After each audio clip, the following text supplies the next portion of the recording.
Pwede rin magdasal sa bahay, bakit magpunta ka pa sa simbahan?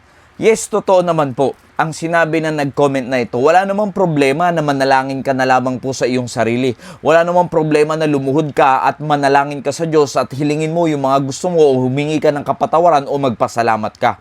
Ay okay lang po yan dahil tayo po bilang mga Kristiyano, bilang tunay na mananampalataya ng Panginoong Jesucristo, meron na po tayong mediator. Hindi na natin kailangan ng high priest para pa umabot yung ating panalangin sa Diyos Ama. Kundi, kung meron ka lamang tunay na pananampalataya sa Panginoon, tinanggap mo ang Panginoong Jesucristo, sigurado ang iyong panalangin ay didinggin ng Diyos. Lalo pa kung ikaw ay namumuhay ng maayos at karapat-dapat sa harapan ng Panginoon, kung ikaw ay sumusunod sa kalooban ng Diyos. At alam niyo po, ang ating Panginoong Jesucristo ang siyang naging mediator upang ang tayo po ay magkaroon ng access sa pananalangin sa ating Diyos. At yes, wala naman po talagang problema sa bagay na yan kung mananalangin ka sa iyong bahay na lang. Dahil marami tayong mga pagkakataon, lumuluhod tayo sa Panginoon, nananalangin tayo. Pagkagising pa lang natin, nagpe-pray na tayo.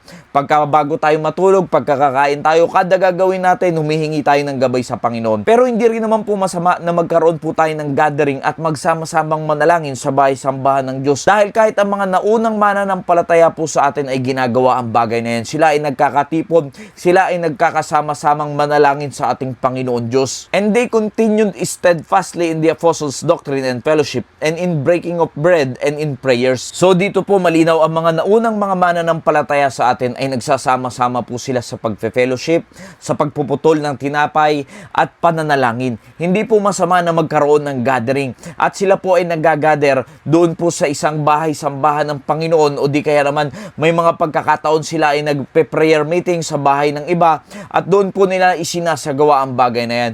At yan po ay walang problema, hindi ka magkakasala kung gagawin mo ang bagay na yan. At yan nga po ay nakakalugod sa Diyos dahil sabi ng Biblia, 2 o 3 ang magkatipon sa kanyang pangalan, ng kanyang presensya ay nandyan.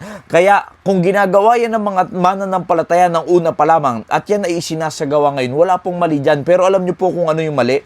Ang mali, kung ikaw ay umaasa pa rin sa ibang tao na ipaabot ang iyong panalangin at humingi ng tawad para sa iyo, na nangangailangan ka pa ng priest para lang dumating yung panalangin mo sa Diyos Ama at patawarin ka o at magkumpisal ka pa sa taong yun. Kaibigan ko minamahal, hindi mo na kailangan magkumpisal pa sa mga pare o mga priest, kundi dumirekta ka sa Panginoon dahil ang ating high priest ay ang ating Panginoong Jesucristo kung ikaw ay tunay na mananampalataya ng Diyos. At ang iyong panalangin ay maririnig po ng Diyos kung ikaw ay may buong puso na lumalapit sa Panginoon upang isangguni ang mga bagay na gusto mong sabihin sa Diyos. At ang prayer meeting po mga kaibigan, mga kapatid, ay isa sa pinakamahalagang meeting na pwede nating puntahan sa ating mga buhay dahil diyan po natin pinagsasama-sama ang ating mga panalangin. Diyan tayo nagpapakatibayan sa bawat isa at diyan po tayo nagpapalakasan upang ang sama-sama nating panalangin ay kahabagan tayo ng Diyos at marinig ang ating mga panalangin. Dahil sinasabi rin po ng Biblia,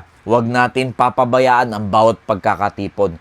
Kaya nawa, ang mga ganyang bagay ng pagkakatipon sa gawain ng Panginoon ay pinupuntahan po natin at tayo ay nagiging active sa gawain ng Panginoon upang hindi tayo basta-basta matangay at mabagsak ang ating pananampalataya. Nawa naging pagpapala po mensaheng ito. Maraming salamat po and God bless you all.